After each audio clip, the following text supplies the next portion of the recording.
What's up, everybody? This is the Hedge Mage, and I'm back again with another Pauper video talking about a recent downshift from Ravnica Remastered.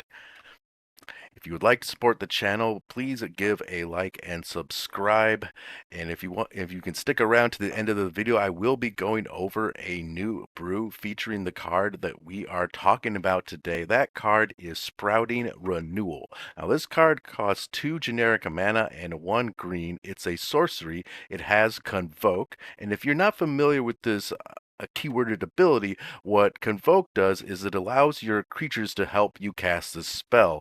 Each creature you tap while casting it will count for either 1 generic or 1 mana of that creature's color.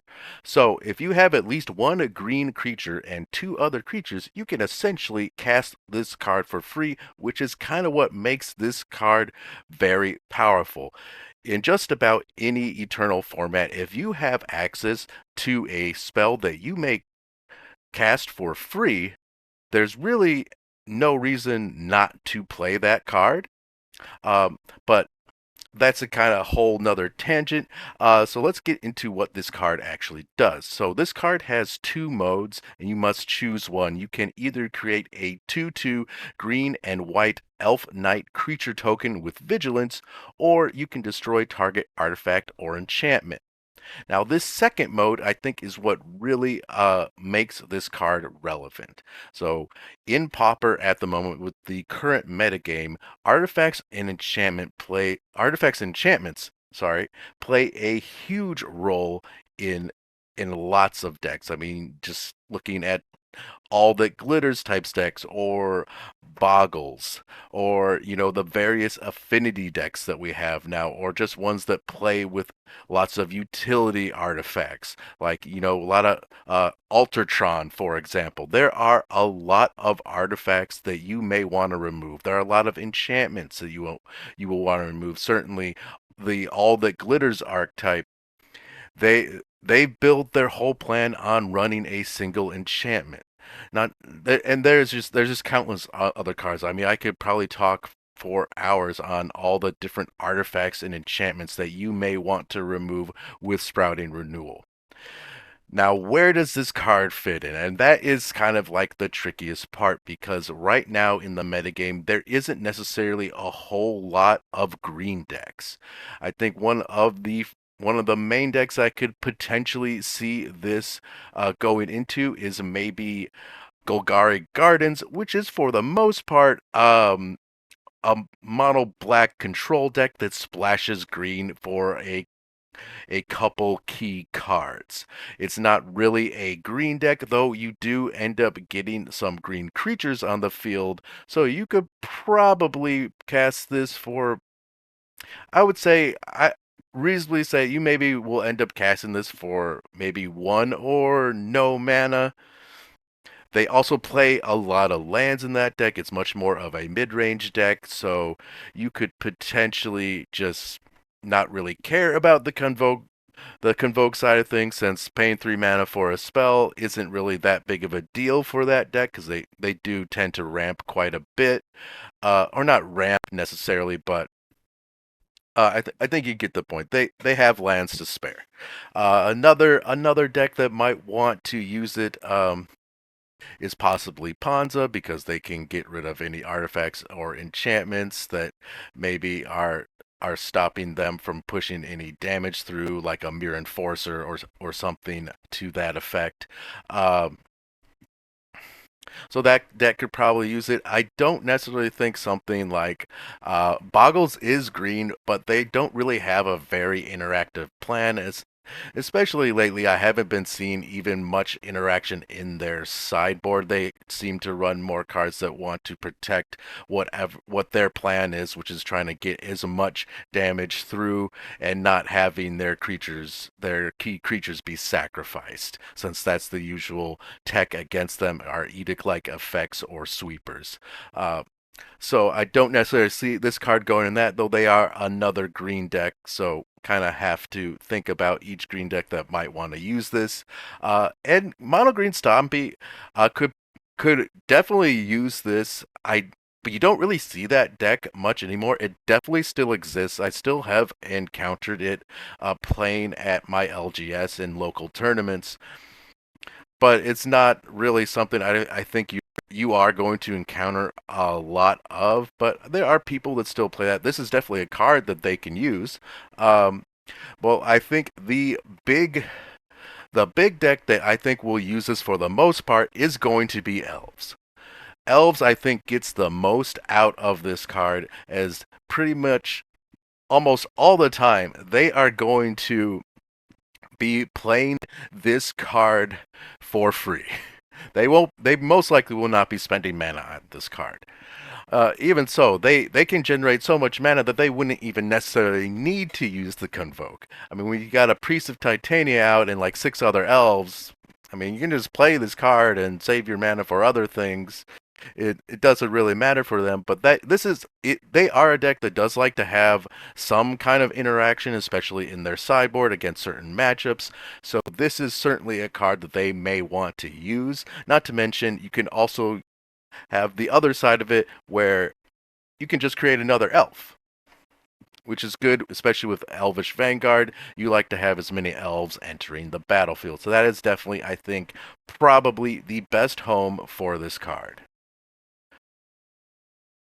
And speaking of elves, that is exactly what the brew for today is, though a little bit more of a, I guess, slightly off meta brew. We're playing Elf Ball. So basically, the main plan with this deck is to make a lot of mana. You could potentially win through combat damage, but if that's causing you a problem, you just play. We got one copy of Carevex Torch, kind of like a Fireball Blaze type of card, where it costs one red mana and X, and you get to do X damage to target creature or player. You can easily make 20 mana with the amount of mana dorks that you have in the deck. It's a very, very simple. Also, you know, if they want to try and if you're playing against a blue deck and they want to try and counter Carevex Torch, you're gonna tax them. They have to pay an additional 2 mana. So hopefully you can get around a someone leaving up 1 mana for a Dispel or a Spell Pierce or something like that. But yeah, let's get into the deck. Let's see. So for our creatures, we're running 38 creatures. I got 4 copies of Birchlore Rangers, 4 copies of Elvish Mystic, 4 Jaspera Sentinels, 4 Llanowar Elves, 4 Curion Rangers, 4 Elvish Vanguards, 4 Priests of Titania, 2 Well-Wishers, 4 Timberwatch Elves, and 4 copies of Lys Alana Huntmaster. We're running a 9 land build here, so we got 8 basic forests and 1 tangled islet, and then we have 4 copies of Distant Melody, running one main board of the card that we were discussing today of Sprouting Renewal, 3 copies of Lead the Stampede, 4 copies of Land Grant, 1 Carevex Torch, obviously, and then in the sideboard I got 3 copies of Blue Elemental Blast, 1 copy of Magnify, 3 copies of Relic of Progenitus, 1 Negate, 2 more copies of Well-Wisher, 1 copy of Wrap and Vigor, 1 Spider Silk Armor, and 3 more copies of Sprouting Renewal. So for the most part, when talking about Sprouting Renewal, I definitely see this card as sideboard tech. It's cards like this that deal with very specific things like artifacts and enchantments are definitely always going to be sideboard tech in my opinion, unless the meta starts to become 80% affinity and enchantment. And enchantment decks are like you're just seeing so many artifacts and enchantments. You're just okay. Well, now we're just main boarding 8 pieces of interaction, 4 to 8 pieces of interaction that deal with artifacts and enchantments. But that's not really the meta that we're sitting on.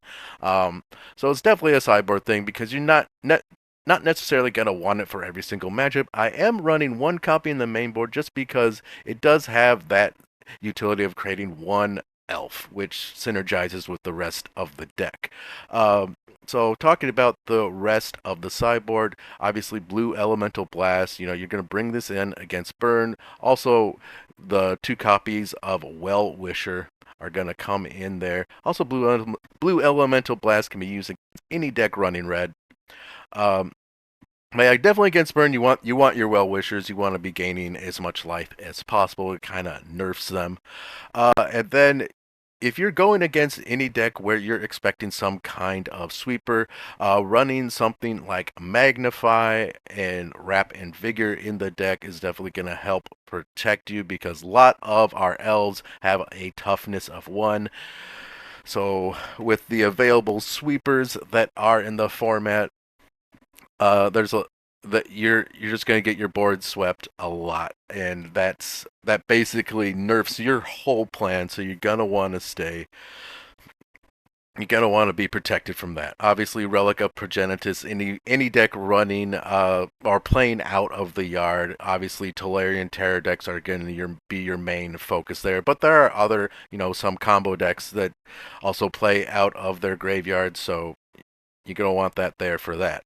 And then against any deck that's running lots of small flyers, you basically giving all of your elves a fat booty and some reach is going to help a lot in that situation.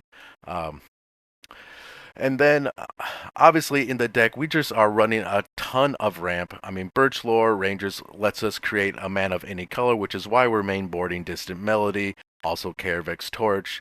We and I am running one Tangled Islet just because you can fetch that with Land Grant, and which Land Grant is definitely a uh, really good card for a build like this. Since we're only running 9 lands, if we have one copy of Land Grant in our hand, we can basically keep a 1 land hand, and with the amount of mana dorks we have, just keep having a 1 land or no land hand with a Land Grant is fine. It's totally okay. I've definitely kept a lot of hands like this and been completely fine. Um, and then lots of mana dorks. We also can make mana of any color with Jaspera Sentinel, obviously Llanowar Elves, and the way we generate lots of mana to try and get up to 20 is going to be with these two cards, which is Curion Ranger and Priest of Titania. So basically, Curion Ranger, we can untap Priest of Titania by returning forests to our hand. Now you might need 1 or 2 of these out onto the battlefield in order to make that happen, but you can get up to 20 mana pretty easily.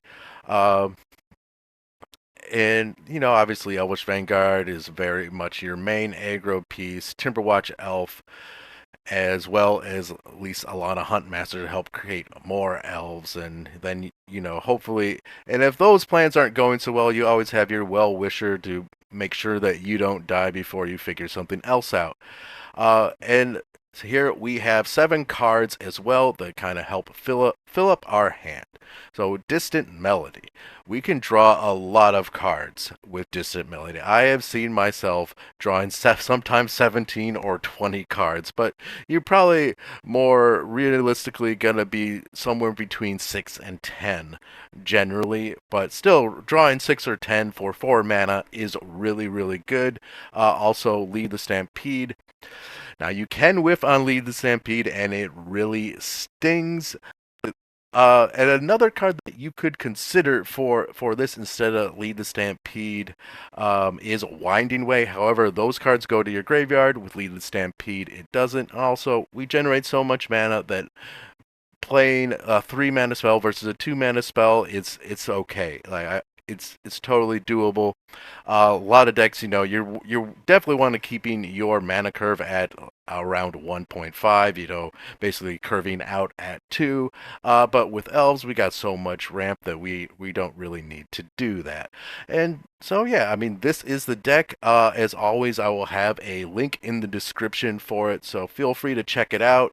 Um, yeah, and let me know in the comment section how you feel about Sprouting Renewal. Do you think this is a decent card? You think you're gonna play it, or do you think is totally worthless. Yeah, let me know in the comment section below, and I will see you all next time.